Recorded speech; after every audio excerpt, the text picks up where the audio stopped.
Hello everyone, how are you doing? This is MD Tech here with another quick tutorial. In today's tutorial, I'm going to show you guys how to change your macOS device's language to a different language. So this should hopefully be a fairly straightforward tutorial, guys, and without further ado, let's go ahead and jump right into it.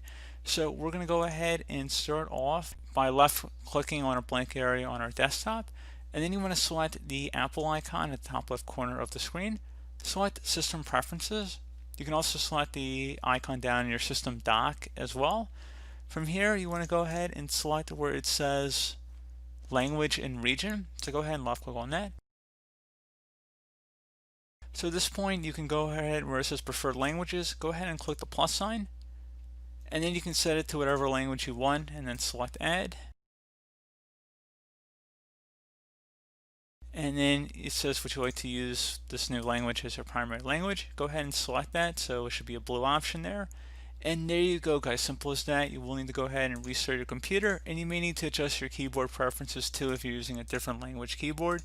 So again, pretty straightforward. And if I were to do a more radical language here, let me go ahead and just select something a little bit more different, just so you guys can more clearly see how the change should take effect. If I go select Chinese here, select Add.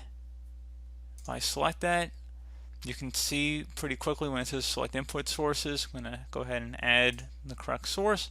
You're going to see how radically it's going to change. Hopefully I'm going to be able to go ahead and actually turn it back, which I probably will be able to here. You can see that the languages up here have changed, and if I go through different settings, I'm a little nervous to go through other settings here, but you would need to go restart your computer for all the changes to take effect, but you can see some changes have taken effect immediately. So I'm actually going to go ahead and just change it back here, but you will need to restart your computer for the full effect to change. And that would pretty much be it, guys. So as always, thank you guys for watching this brief tutorial. Do hope that I was able to help you out, and I do look forward to catching you all in the next tutorial. Goodbye.